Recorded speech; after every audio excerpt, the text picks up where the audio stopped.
Welcome to Commander Center, episode 303, and today we are going to be taking a look at budget replacements for expensive cards we run in our decks. I'm Dana. I'm Max. And I'm Chris. Gentlemen, how's it going this freezing cold January afternoon? I'm wearing slippers, I'm in a sweater and sweatpants, and I'm wrapped up in a blanket, and I'm still cold. Yeah, I don't think I'm going to go outside today. Hopefully, anyway. It must be nice. Yeah. It's too much. I'm not in the mood for it. It's supposed to be nice for next week, so I guess I'll just wait till then. Go outside next week. It's a balmy 1 degree. What are you talking about? I love it.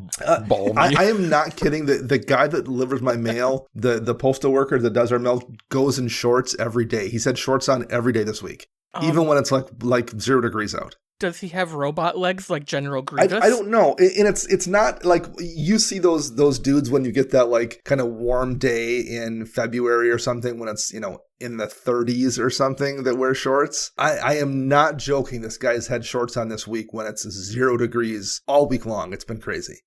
He must have gone to the school of Bear Grylls, like outdoor survival master or something. Or maybe he lost a bet or something. I keep meaning to get a picture of him. Maybe I'll try to get a picture of him today. That's a bet you do not make with people. Right. I mean, when I was in high school, my friends and I did this. Like our senior year, we said, let's see how long we can go wearing shorts every day, excluding like days you had to dress up for like a band thing or a choir thing, and see how long we could go. And like the winner got like a really nice lunch from all the other people. But I think I copped out right after New Year's, right around this time, mainly because my mom was concerned about my medical, my heart condition. And it's cold. I was like, Mom, it's my legs. That has nothing to do with anything. Yeah, this guy, grown man doing it. That's bold. Yeah, there is the one employee at the store, Julia. She comes in and she doesn't wear jeans or any sort of pants. It's always shorts or a skirt or something. No, thank you. Yeah. Clearly, I'm getting old. I can't handle it. Can't handle the cold. I need to move to Florida now and retire. Man, I have a heated shirt that I wear and I still can't handle. I don't know what you guys are talking about. Well, anyone get any fun games in this week? I don't think Max played it all not. again. Nope. You've been slacking off, man. Sorry. I played a bunch of 1v1 games. I didn't actually get any pod games in. So. Yeah, you're getting ready for you have a tournament coming up to shop this weekend for 1v1, right? Yep, sure do. What are you playing for your deck? Sithis Harvest Hand. Oh, sure. That'll be speedy. Do you need anything for that? No, I don't. The only card that I needed, I borrowed from someone, which was Greater Oromancy. Other than that, I have all the cards, so. Gotcha. Yeah, that'll be fun. It's not like super speedy. It kind of reminds me more of like a mid-range control deck that just pumps out a bunch of permanents that most people don't have removal for, and draws me lots of cards and gains me lots of life. So that just seems good right there. Yeah, that should be real solid. Drop that on turn 2. Yep. So I'll try to do it on turn 2 in theory. I mean, I'd like to have protection before that, but sometimes you don't. Right, yeah, particularly in those colors. Well, cool. That'll be fun. Let us know how it goes. Oh, I will. Yeah, I played a few games this week. Nothing terribly exciting. Played with some new players at the shop and tried to pull back a little bit because they were new-ish. It was one of those situations where they knew what they were doing, but they weren't necessarily sure of the cards that we were playing. Like they knew their decks, but didn't know the game well enough to know what other people were doing. Yep. And at one point, the guy sitting across from me, who's a pretty experienced player, was playing a Chatterfang deck. And this was, I think, turn 3. And he also could tell they weren't really aware of what was happening necessarily. And he dropped a Earthcraft. Oh, he told me about this. Yeah, and he's like, oh, so, and he explains like, so what you need to watch out for Earthcraft, and started like explaining this Roll Nest combo, and I'm like, I'm just gonna nip this in the bud right here, and I just blew it up with the Golgari Charm. Like, the optimal play would be to wait till something happened, but I'm like, I'm just gonna get this off the board right now, and not have everyone have to spend a lot of time worrying about what the Earthcraft's gonna do. Yeah, he told me about that. He's like, yeah, so I played an Earthcraft, and Dana didn't even have any hesitation. Just like, no, we're gonna stop this right now.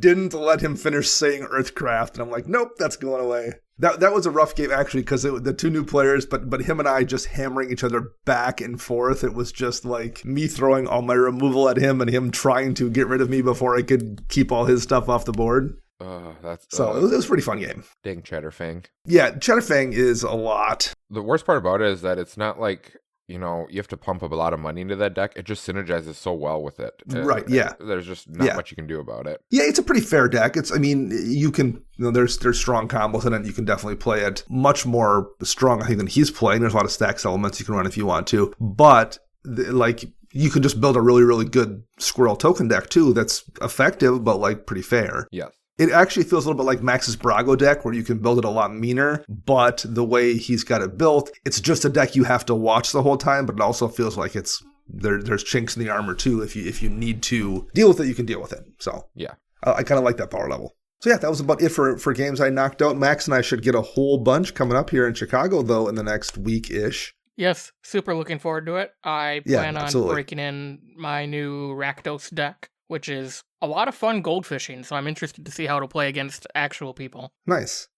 I have I got a Rexiel the Risen Deep was one of the cards in my secret lair that I got. And I was like, oh, well, I guess I'm making a Rexiel deck. So I threw a Rexiel deck together because I had built one last year, Max, when we played on stream with Scrap Trawlers with a budget. So I built one that wasn't quite as budget constrained this time. Oh, no. So we'll see how, I mean, like, there's only so much you're going to do with Rexiel. There was things I couldn't run last time because, Blackblade Reforged was, up enough that in that kind of deck I couldn't play it. So there's a few more things I could run Voltron-wise this time that I couldn't when I actually built it last time. So yeah, Rexiel Voltron, I'm going to give that a try next weekend too. We'll see how it plays. Yep. Just so everyone knows, I do take, monetary tips to tell you what's in Dana's decks because he buys cards from my local store that I work at, so I know all these little key cards that he has. I always wonder that every week you guys just get a random list of like 5 just ridiculous cards from me. You do.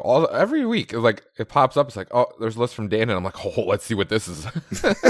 And I'm going to one-up Chris. I will give away Dana's Architect link for free if you just ask. I suppose, he does have Architect. For how consistently he keeps those updated, I think that's the better route for everybody. Probably, yes, for sure. Yeah, I should really update mine. I'm actually on mine right now, and I was looking at it, I'm like, I have not updated these decks in a while.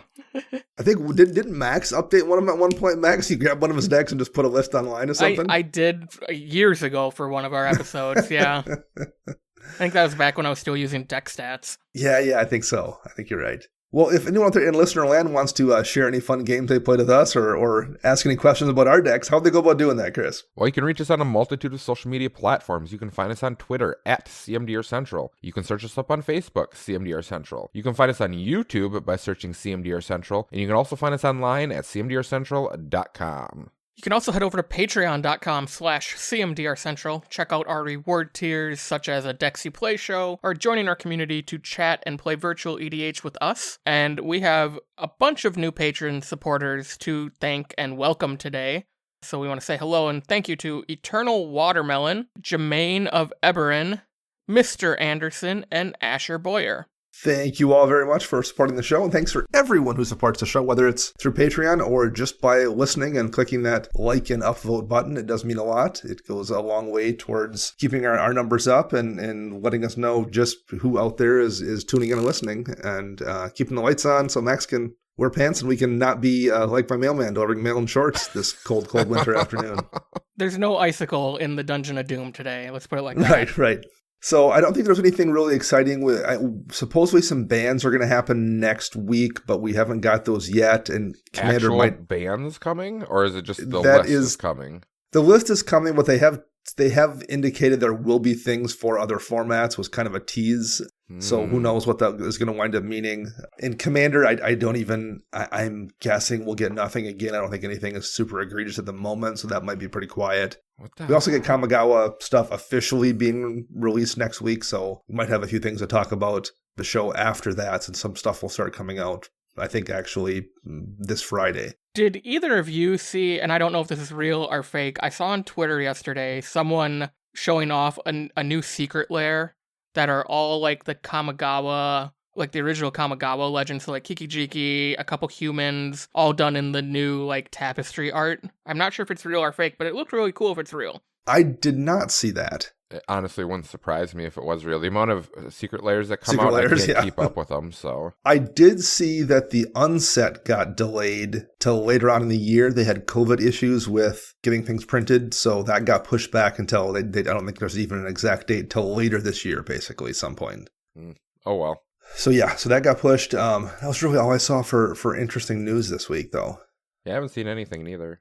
I wish that Wizards would take over Pokemon, though, and start banning cards the way they ban in Magic, because Pokemon format's just turned into, a degenerate format that is so one-sided that it's gross. It's not even fun to watch and play.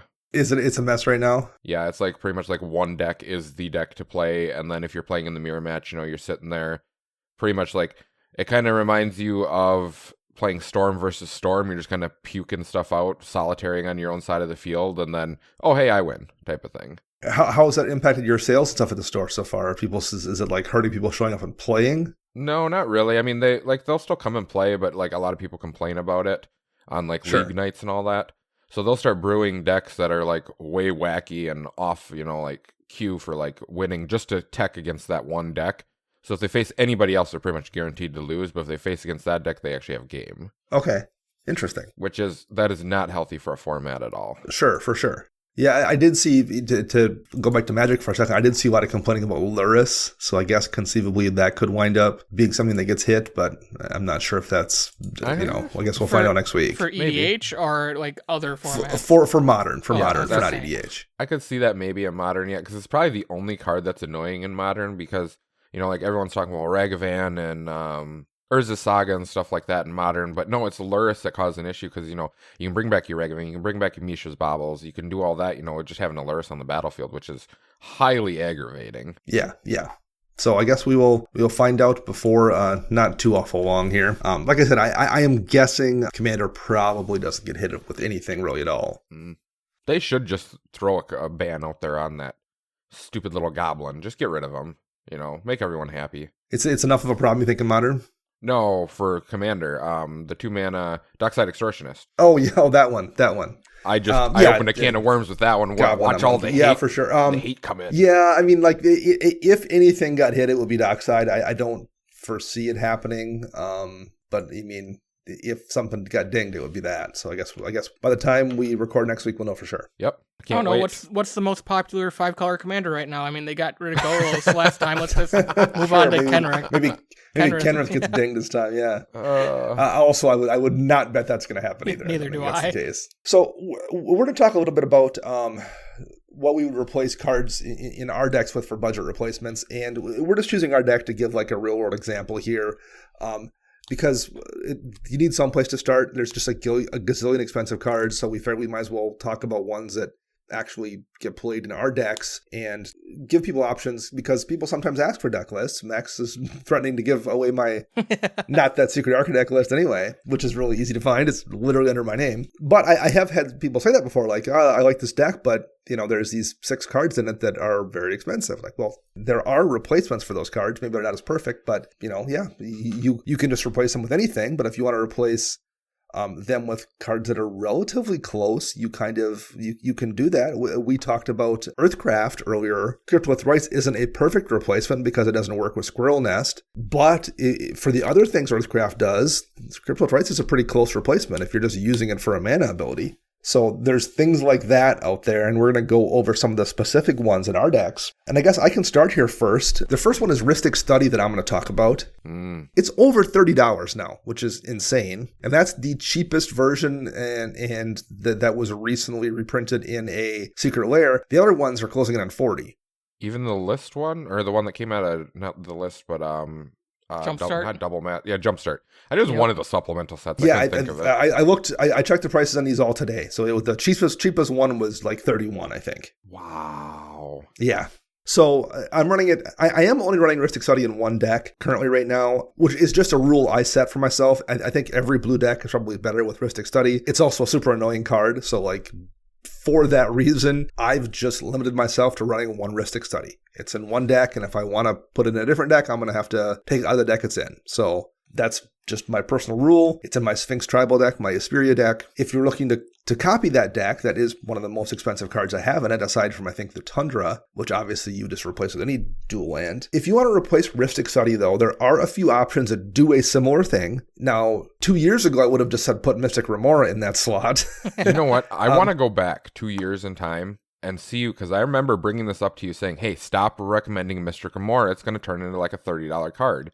And I think it was only like a $2 card at the time, and now look at it. Yeah, it's almost $12 now, it looks like. So that's no longer even a budget replacement for Rhystic Study. But there are a couple things you can run there. There's Loyal Drake, which is a flyer So it's a creature that can actually attack as well. And if you control your commander, you just draw a card during your combat step. What's nice about that, too, is you can play it in your first main phase, and if your commander's out, then still draw a card that turn. It's not even one of those cards where you have to wait a full turn. And again, to be clear, this is not Rhystic Study. Rhystic Study taxes everybody, and it draws you cards. It's amazing. There's nothing that's as good as Rhystic Study. So we're just trying to talk about like a permanent here that's going to kind of function as a small draw package. And if you just if you need the draw, Loyal Drake will do it. There's also Honden of Seeing Winds. It's one of the shrines from back in the original Kamigawa block. It's 4 in a blue, and it just draws you a card at the beginning of your upkeep for each shrine you control. And it's a shrine, so it just draws you a card. It's Phyrexian Arena that deals no damage, and if you happen to have more shrines out for some reason, it could draw you, 2 or 3 cards. But like, if you just want a blue Phyrexian Arena, 5 mana will get you there with Honden the Seeing Winds, and it's just under $2. Yep. There's also Mind Unbound. It's 1 more mana than Honden the Seeing Wind, but Honden just draws you 1 card if you have no other shrines in your deck. For 1 more mana, Mind Unbound, you put a lore counter on it, then draw a card for each lore counter on it. So you'll draw 1 card the first upkeep, you'll draw 2 the second, 3 the third, whatever. Yep. If you have some way to put more lore counters on it, or like double them with Doubling Season or what have you, you can draw a lot more cards. So again, if you just want a permanent that's going to draw you a card every turn, Mind Unbound is pretty decent, although now you're up into the 6 mana range. And then at that point, you have things like Thought Reflection, which is 7 mana, 4 and triple blue, also around $1, same as Mind Unbound. When you draw a card, draw an additional card. So, it's not on its own drawing you a card, but when you draw a card during your draw step, you're going to draw 2. And when you Brainstorm, you're going to draw 6. And when you, whatever, like any other effects you may have that draw you cards, you're going to draw additional cards as well. Again, it's not as good as Rhystic Study, but it's cheap and it's pretty effective. So if you're looking for a permanent in your decks that are budget, all of those will let you draw cards like Rhystic Study, even if they are not the $30 Rhystic Study. Yeah. I think what makes Rhystic Study so expensive and why Mystic Remora is creeping up there too is because of the CMC value of the card compared to some of the other exactly. ones. And Rhystic Study, like, even if you only draw 1 card off it every pass on the table, well, you're taxing everyone too. Yep. So like, it's a win-win no matter what. The card's ridiculous. I don't know if I consider that a win-win because then everyone gets aggravated. Well, yeah, it's a win for you. You're gonna, yeah. Are you going to pay 1 and then you're like, ugh. Sure. That's why I only have it in 1 deck, because it does put a target on you, and it's annoying. So, how about you, Max? What do you have for a card you'd replace for one of your decks? Yeah, so the first deck I looked at was Dromoka, and one of the first cards I looked at was Sylvan Library. The cheapest version, according to Scryfall, is around $45, and I think that's the Eternal Masters printing. You draw 3 cards, and then you can put them all back, or you keep 1, you put 2 back, keep 2, put 1 back, and it hits you for 4 life for every card you keep. If I weren't going to run this, some other options that are way more affordable, one being Elfheim Sanctuary. This is an enchantment out of Invasion for 1 in a green, and it's at the beginning of your upkeep, you may search your library for a basic land card and reveal it and put it into your hand, and then if you do, you skip your draw step and shuffle your library. I think this is just a really interesting card that it lets you rip lands out of your deck. You do skip your draw step, but you probably have other draw in your deck just like I do in my Dromoka, so I could probably supplement the missing draw step with other things in my deck. So that'd be my first idea for a replacement. And then the second being one that I think Dana has brought up on the show before, and that's Cream of the Crop. Again, this is 2 mana, 1 in a green. Whenever a creature comes into play under your control, you may look at the top X cards of your library, where X is the creature's power. If you do, put 1 of those cards on top of your library and the rest on the bottom in any order. So you aren't essentially drawing that card, but you're definitely setting up your next draw or your next turn by stacking your deck and getting all the stuff you don't want out of the way. So I think those are 2 great ideas for replacing something like Sylvan Library in my Dromoka deck. What do you think about something such as like Abundance or something like that? Where you name land or non-land, if you would draw a card and then you but granted you have to reveal them, but you're still getting that extra card type of thing. Yeah, I think Abundance being 4 mana and double green is probably why I wouldn't run it personally. I've seen it ran in other decks and it does great work. And I also think it comes down to like situational, like, do I need a non-land card right now? Do I need a land card where, I'd rather either rip something out of my deck or set up my next draw or turn or whatever I'm going to do with Cream of the Crop. Yep. Okay. Yeah, Cream of the Crop is really, really good. I'm glad you brought that up as a replacement, Max. The only reason I didn't put that for Sylvan Library is I thought you would beat me to it. And I'm like, oh, we're on the same page because that card is super good. And for those that are interested, Elfheim Sanctuary is about 80 cents, and Cream of the Crop is around just over $6. So they are much cheaper than Sylvan Library. Yeah, those are definitely good budget versions of a good card, I guess. All right, Chris, what do you have here for replacement? We'll start with one of them I got on here, and that's your wonderful old red card, the best color in Magic. Max goes green, because we all know Max is a bandwagon guy. He jumps on the green. He likes the Ducks. All those things suck. So there, I said it. Take it. So Seasoned Pyromancer is the card that I chose. This card was printed, like 2 years ago now? And it's always stayed right around the $35, $40 mark. Right now it's sitting at $35 according to TCG Player.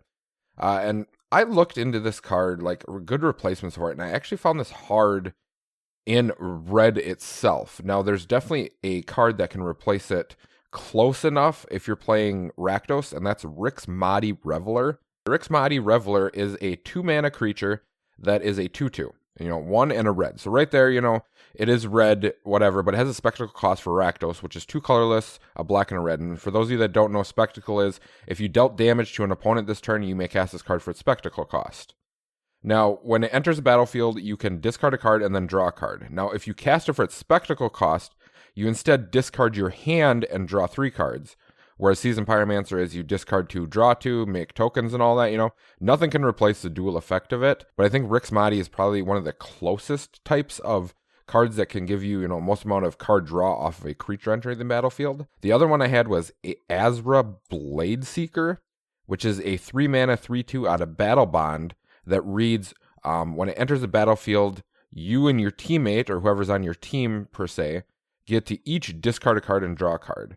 It's a 3-mana 3/2, so kind of close similar stats, close CMC cost, but you still get to draw and discard type of deal, and that's what I was trying to focus on when I was looking at Seasoned Pyromancer.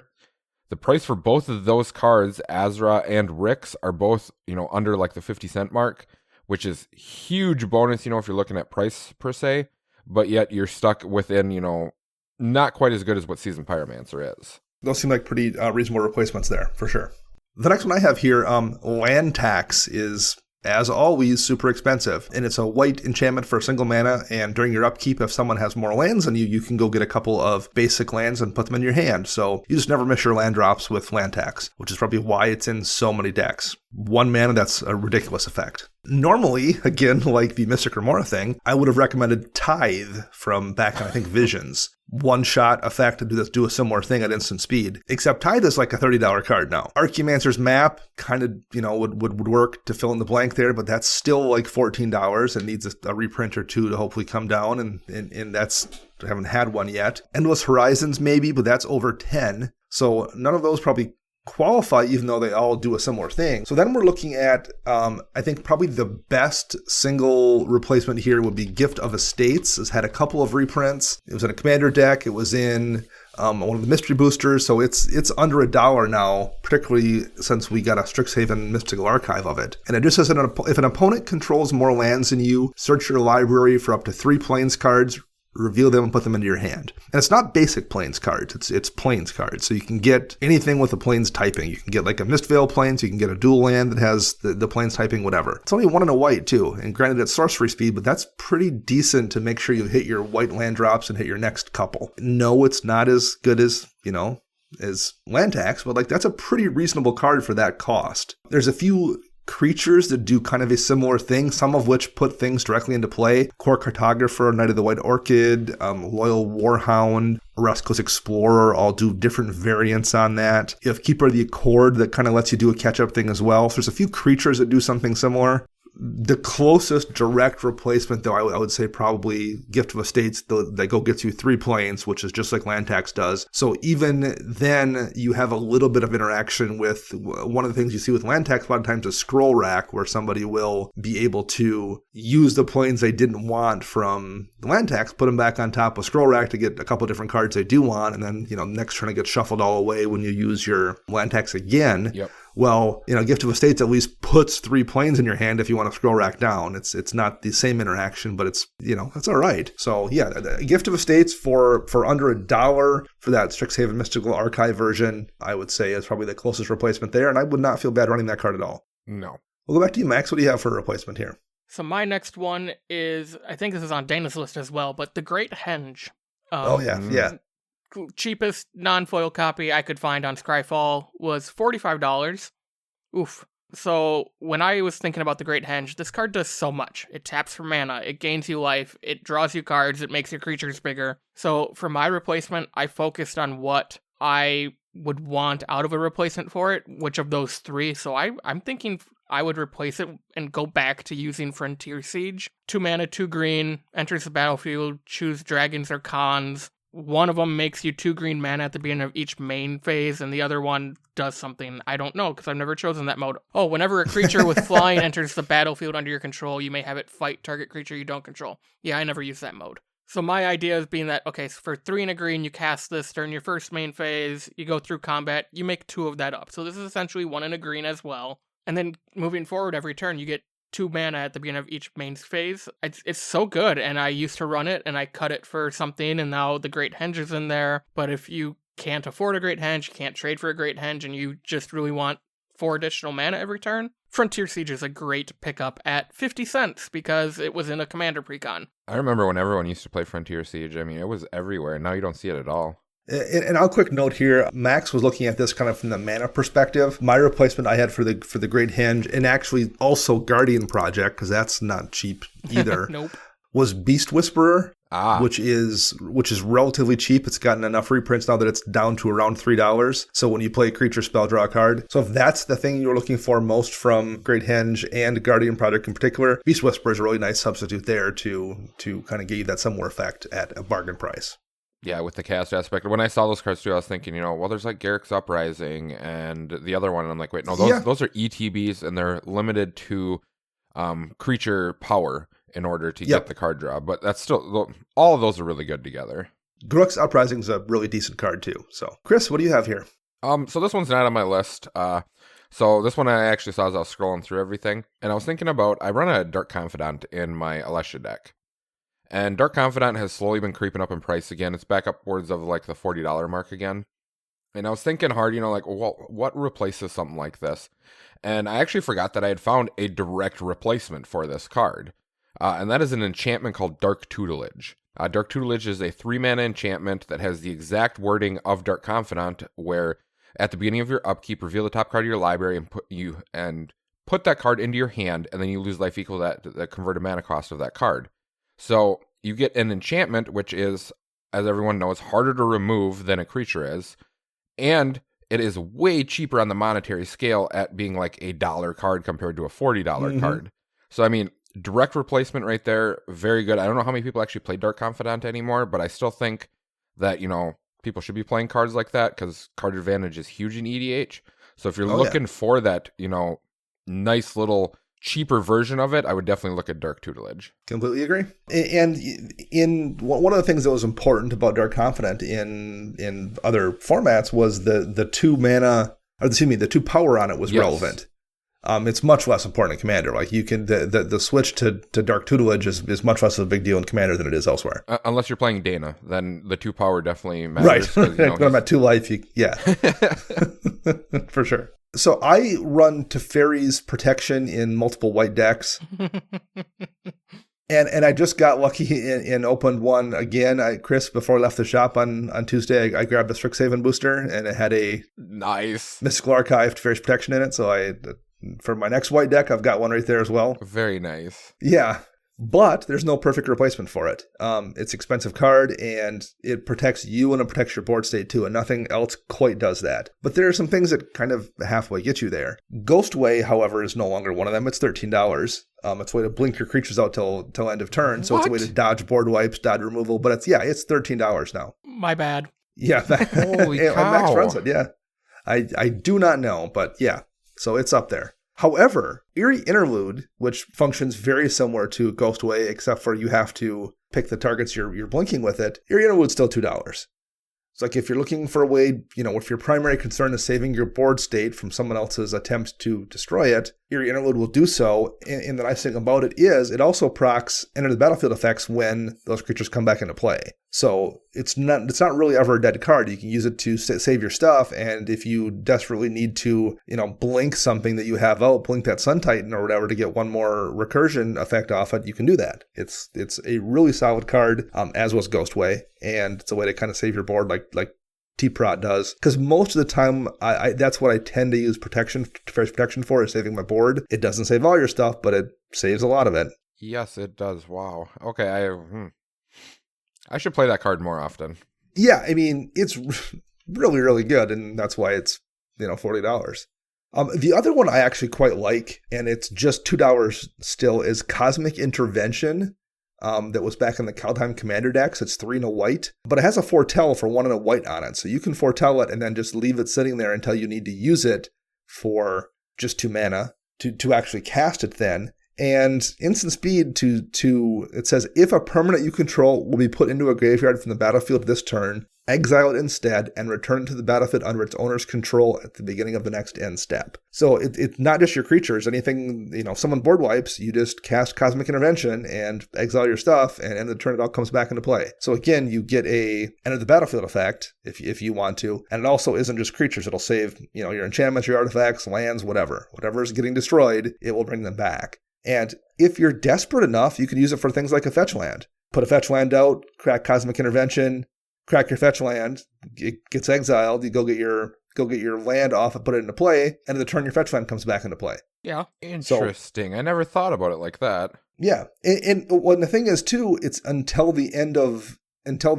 your turn, so you could actually then crack the fetch land again. And it would stay gone this time, but you could actually get a second activation off the fetch land then with the Cosmic Intervention. Yep. So it's a really cool card, and probably should see more play in general. But it's a decent budget way to have a way to save your stuff, like Teferi's protection. Okay, Max, what do you have for us? My next one, I'm going to move out of Dramoka and move over to Regnan Krav. First one being Vampiric Tutor. This is a $47 card for the cheapest version that I could find, according to Scryfall. It's simple. Instant speed, 1 mana, tutor a card to the top of your library, lose 2 life. You're good to go. The card I would replace it with is Scheming Symmetry. This is very similar, although it's a sorcery for 1 mana. Choose 2 target players. Each of them searches their library for a card, shuffles their library, and puts that card on top. So for a $5-6 card in Scheming Symmetry, you're helping your opponent out, but you're still getting that tutor that you were going to cast. The downside being this is sorcery speed, so your top of your library could get manipulated a little. A deglamor could happen, because that happens quite a bit to me when I do top of the library stuff. Don't know why, but I think this is probably the closest you're going to get for the same mana value at 1 mana for a tutor in Magic. Yeah, you could run the slower instant speed ones or the slower sorcery speed ones, but 1 mana still gets you that turn 3 Phyrexian Arena if this is what you're doing it for. That's a good pick, Max. Yeah, Scheming Symmetry, there's a little bit of some politics involved there too. You can make a friend. Yeah. So you can make a deal with somebody, and potentially not only are you getting the card you need, you can have them solve a problem with the card you're letting them get as well. Make a deal. Hey, if you'll get some way to deal with this, I will get a thing to deal with this. Or you be that person, choose someone, and then deglamor something so they lose what they Sure, tutored. or just kill them before it matters. Yeah, I mean, really, yeah, for sure. There's lots of ways around that being a downside, for sure. Okay, Chris, what's next on your list here? This one was very hard for me to find a direct replacement for. There's a few cards that are similar. We're going to go back and towards the chain of the Dark Confidant area, and that's Twilight Prophet. Everyone knows Twilight Prophet. It's the 4 mana mythic from Rivals of Ixalan. Very expensive card. It's like a $40 card. It has Flying and Ascend, and then at the beginning of your upkeep, if you have the City's Blessing, which is what Ascend is, you may you reveal the top card of your library and put the card in your hand. Each opponent loses X life, and you gain X life, where X is that card's converted mana cost. Now there were 2 cards that I found that are similar. They're not quite the same, because obviously Twilight Prophet's doing both of them, and these cards aren't doing both of that. But one of them is Baneful Omen, which is a 7 mana enchantment, 4 and triple black, and it says at the beginning of your end step, instead of upkeep, you may reveal the top card of your library. If you do, each opponent loses life equal to that card's converted mana cost. So you're getting the shot of what Twilight Prophet does. Granted, you're not gaining the life, but you're still dinging each opponent for the CMC of that card. Yep. The other card that I was looking at was Keen Duelist. Now, Keen Duelist is a newer card that was printed in one of the newer Commander sets. I'm not sure which one it was exactly. Looks like Commander 21, I think, is what that emblem is.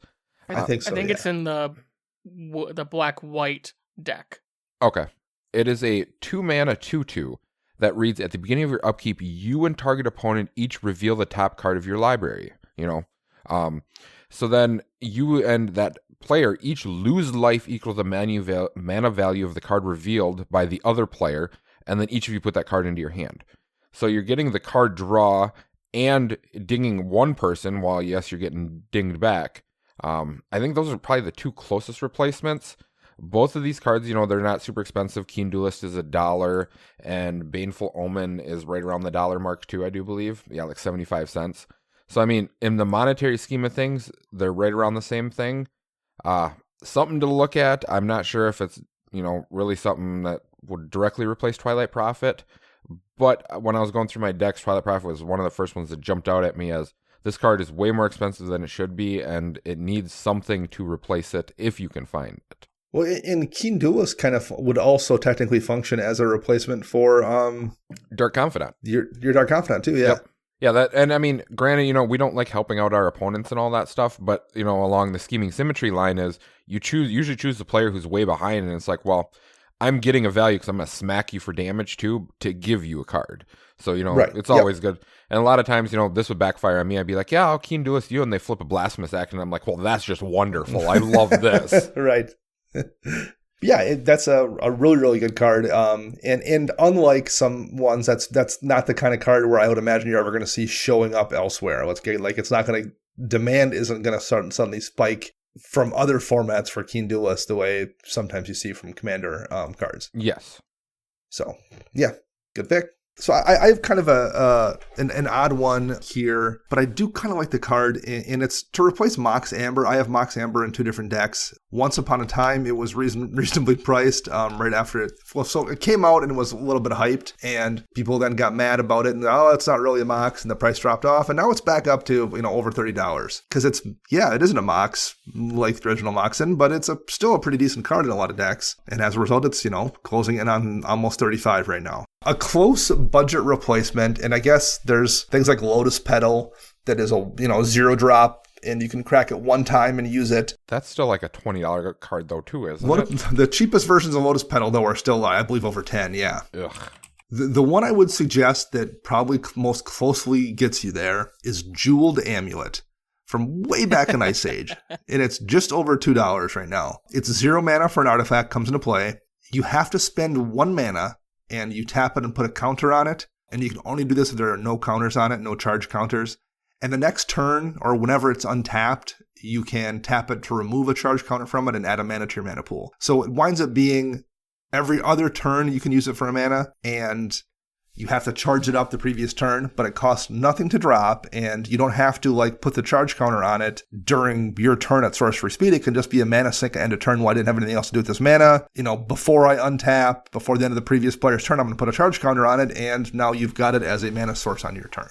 Drop it on turn 1 when you have nothing else going on for 0 mana, put the charge counter on it, boom, you've got, next turn you have access to 3 mana. It's not Jeweled, or it's not Mox Amber. It's a really good card, I think. Particularly if you are playing if you're playing with the kind of speed where you want a Mox Amber, Jeweled Amulet is pretty playable for a $2 card and is going to, in a lot of cases, be very, very decent. Max, lay your last one on us here. So my last one. Okay, so my last one, if this is going to be my last one, I'm going to jump over to Vasa, and I'm going to talk about a card I think most of us have ran or do run all the time, and that's Heroic Intervention. Yeah. That's sitting right now at $10 for the cheapest version. And that's after a reprint we just said. That's after Commander deck reprints and full art reprints and all the other reprints. This was hard because Heroic Intervention does 2 very unique things. It gives all of your permanents hexproof and all of your permanents indestructible until end of turn. So there isn't a single card that I would choose that can do both. This is Right. really the only one outside of Teferi's Protection, and I already run that. Okay, right. So when I was specifically thinking about Tuvasa and our meta specifically, not out in the wild, but who I play with most, so Dana, Chris, Dr. Mike, Kyle, all the people at the shop, what I've noticed is I would rather protect Tuvasa from an instant speed targeted removal spell such as your Generous Gifts, your Pass, your Beast Within, your, Anguish Unmakings, versus worrying about a board wipe happening after that in case I do give it Indestructible. So I'm going to, if I were to replace this, I'd replace this with Blossoming Defense, which is a 50-cent card. And this it's an instant speed for a green, gives target creature +2/+2 and hexproof until end of turn. To me, I would be okay with using this to, defend against a Generous Gift. And then, oh gosh, that player still had enough mana to cast a Wrath of God. Well, that just happens. That's what happens when you play Magic. Versus, if I went with a lot of the white spells that just give Indestructible until end of turn, all these exile effects that run rampant still get through. It can still be targeted. So I would rather take the chance and protect my card from being targeted and then losing to a board wipe versus having my card be targeted with an exile effect and that Indestructible spell did nothing. I actually have a direct replacement for the card that you suggested, Max. That's actually, in my personal opinion, better, and that's Snakeskin Veil. It is a 1-mana green instant out of Kaldheim that puts a +1/+1 counter on target creature, and it gains hexproof until end of turn. That's super cool. I did not know about this one. Yep. It's a newer card. The only reason that I know about this is because I was playing this in Standard, and I was like, wait a minute, when did they print this? And I was like, well, this should be played. So as soon as you brought that up, I'm like, hey, I know a direct replacement for that. Well, thank you, Chris. I appreciate that. You're welcome. And there's also, if you want to try to protect your entire board, there's things like Wrap and Vigor. That's 1 in a green as an instant, and it just regenerates each creature you control. It doesn't do any good, again, like with Exile or Sacrifice or something, but if someone just, casts a Austere Command or a Blasphemous Act, you can, for 2 mana, just save all your creatures. Yeah. So it's not Teferi's Protection or Heroic Intervention, but it's pretty decent in green. It's a way to save your stuff, too, if that's what your primary concern is, for sure. Yeah, it's definitely, I've been focusing a lot on trying to protect my things. And I've been doing dives looking for it, and there's not really a whole lot of cards, although they have been printing a lot more recently, so it's definitely been nice to see them. Yeah, no, fully agree. There's very few things that are amazing as Teferi's Protection and Heroic Intervention, but there's things that do a pretty decent job of imitating those cards, for sure.